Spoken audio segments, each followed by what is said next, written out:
Hello and welcome to the first ever episode of Offside. I'm Bryn Lucas. And I'm Jules Wheeler.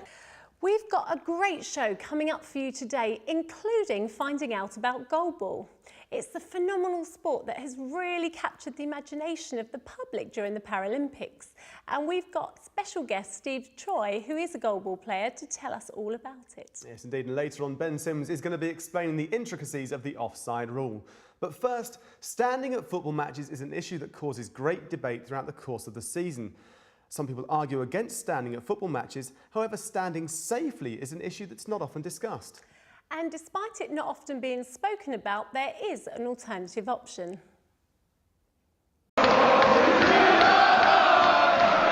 Thousands stand in the Premier League every week and stewards are powerless to prevent it.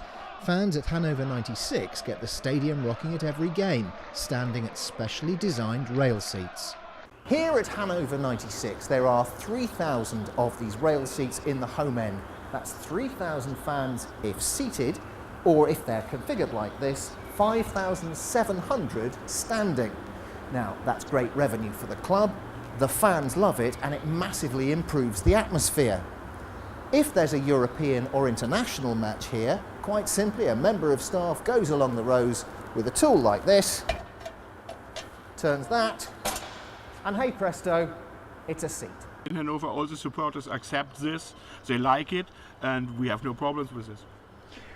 Some people fear about safety in England. I think there's no fear here. It's much more security than on the other seats, because you have something to hold. So you don't have accidents associated with this area of the ground? In this area we have no accident, nothing.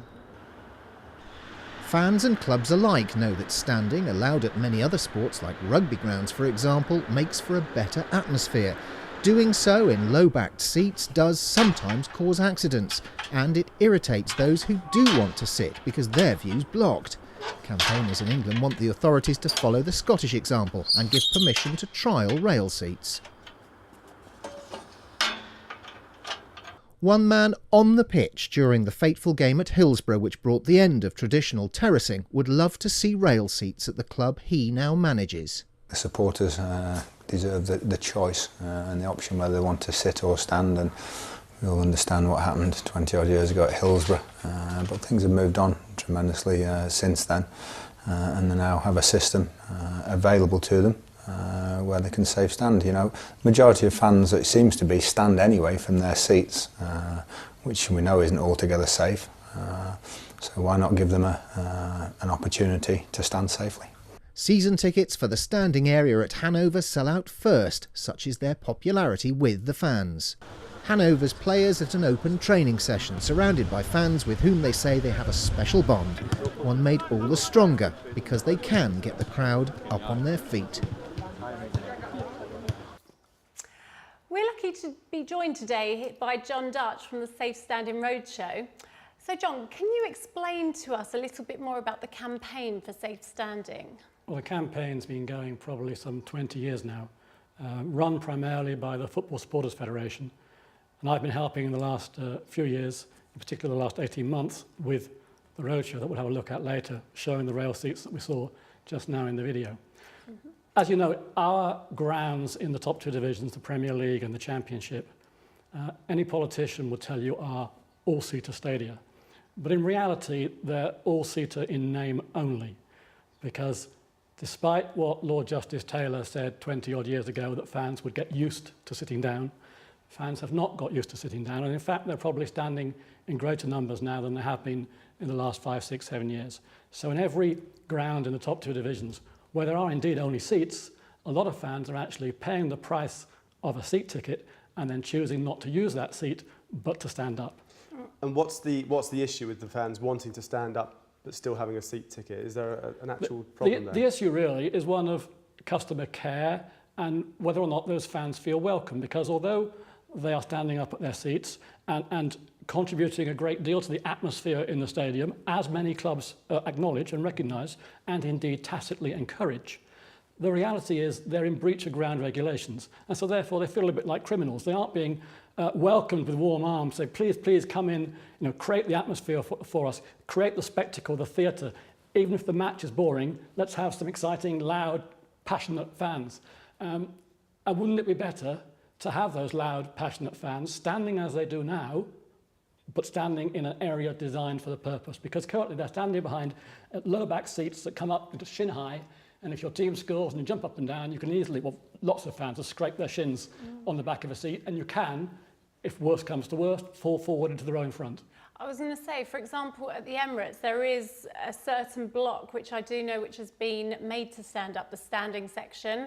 Obviously, there are seats there, but they probably come up to about waist height, something like that. So, but it really does add to the atmosphere within a ground. Do you think, in your opinion, there should be a section like that in every ground for the atmosphere? As you say, at a lot of grounds these days, there is a section that the club euphemistically call the singing section. Even the FA at Wembley have a singing section. With their band? Everybody with their band. You know, everybody who is a fan knows what that means. Singing section means the place to go if you want to stand. And that in that area, the stewards will turn a blind eye to standing. But you are still technically in breach of ground regulations. And the area is not designed to be as safe as possible for standing. It's designed for sitting.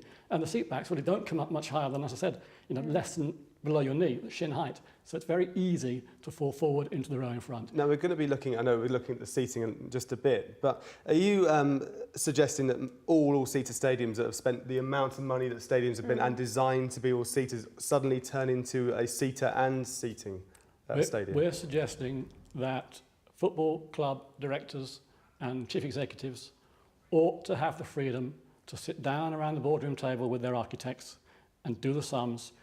Do we have fans at our club who would like to stand? Roughly how many do we have? Okay, let's say we have 3,000 or 4,000. If we were to build an area for 3,000 or 4,000, Mr. Architect, what would that cost us? To do all the normal calculations about ground development and payback that they would do if they were thinking about any other form of ground development.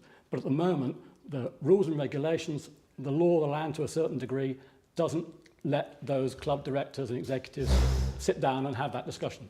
What would be the cost, for example, for a section for those 3,000 or 4,000 fans to put your rail seats? The individual seats that we just saw in the film and that we'll see in a minute here in the studio, one seat costs around about £80. It's hard to say because, of course, they haven't been sold yet in the UK. Yes. So actually what the retail price will be is a little bit up in the air, but in the order of £80. Now, a good seat like the ones you mentioned at the Emirates, they're probably about £60. A very, very basic plastic seat might be £25, £30. One of the big differences is, from the club's point of view and thinking about the financial payback, is that these robust metal seats never, ever break. There is, though, the aspect of safety and security, because as we all know, football has got a certain reputation with certain clubs and certain times where violence happens on the terraces. I know we're not actually referring to terraces really, but we've seen seats get ripped up in the past and be thrown at opposing fans and players. So I know we're going to look at the seats soon, but we've already looked at the big, robust metal seats. Now that's a much bigger missile that can be thrown much more dangerous. So is there any way to combat that? But it is so solidly bolted to the concrete and so solidly manufactured, it simply cannot be pulled up and thrown. The stadium we saw there on the film is Hanover 96's ground. The seats there have been in use there and at a previous ground they bought them from for 12 years. In that period, they've never had a single breakage. Well, I think on that high note, we should probably go and have a look at the rail seat, because I know we've got them here with us. So if we can make our way over to our fantastic display. These are the beasts then. They are indeed. They are very strong, aren't they? Very sturdy. So talk us through, first of all, they're invented for a specific reason, of course. Everybody knows about Hillsborough and things like that. That's where the whole topic really came from, isn't it? Although these are as a result of a problem that German football clubs had. German football clubs have always believed passionately in standing. They believe very much in the fan culture, and because their clubs are member-controlled and the members are the fans, they will always have standing in their stadia. Right. Until about 20 years ago, most German stadia were in fact 3/4 standing and 1 grandstand. They had a problem in the 1989-1990, around that period, when UEFA said that from now on, all of our games, the Champions League, and at that time the UEFA Cup, now the Europa League, our UEFA games must be played in all-seater stadia. So the Bundesliga clubs scratched their heads, but how can we allow our fans to carry on standing for domestic games, and yet on the odd occasion, once in a blue moon, when we play in Europe, switch our grounds to an all-seater configuration. And one of the solutions they came up with are these beasties here, which, as you can see, if you're a standing fan and you're standing behind the rail, you can't possibly fall forward. Yeah. If you're in front of one, you can't be pushed from behind. You'll see this two-step situation. Yeah, that's right. We were going to talk about that, weren't we? Many grounds in Germany use the two steps to have one fan on the back step, one fan on the front step. Some have just a flat arrangement there, so just one fan in the space. So we have one seat for one person normally with matches in this country and I suppose in Germany when the seats are down. So what happens when the seats go up? Does it double the capacity of that area or? In Germany, it has the potential to double it. Again, the ground that we saw in Hanover, they have 3,000 seats behind the goal in their home end. When they are playing a domestic Bundesliga game, they allow 5,400 fans to stand. They don't quite double it to take into account the slightly more portly German fans Yes. who have one or two too many beers and sausages. Oktoberfest and things like that coming in. Yeah. So that's it. They don't quite double it, but theoretically you could. What if and when, hopefully, we get rail seats introduced into the UK, whether it will be one person per space or two or sort of 1.5, is something for the authorities to decide in due course and to write into new rules. But how can it be regulated? You know, if you got, if you go to the Emirates like I know you do, Jules, then you get given a season ticket or a seat number, and you go and sit in that seat, and you can prove to the steward that that's your seat. With the seats have got number 36, for example, and here, do you get given F36 and you have to stand in front or behind that seat? If you're going to the Emirates to watch a Champions League game, you will get F36 because they'll be using a seat. If you're going to the Emirates in a few years' time, let's hope when you have a rail-seated area for safe standing, I imagine, because again the rules have to be written, the way I imagine it would be, you will have a ticket for Block F, and Block F will be maybe 500 capacity, and the same controls on the way in, the barcode at the turnstile, the stewards at the vomitory to make sure the right number of people go into that area. No different than it is now if you go to some away games where you have unreserved seating. So obviously it's proved popular and successful in Germany. How likely is it, do you think, they would start endorsing this in the UK?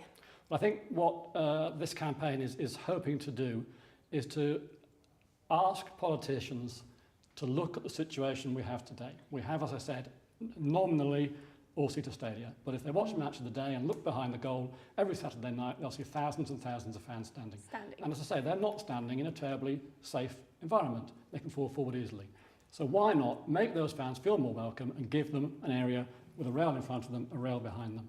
It solves so many problems. It makes sure that those fans who want to sit don't get inconvenienced by fans standing and blocking their views.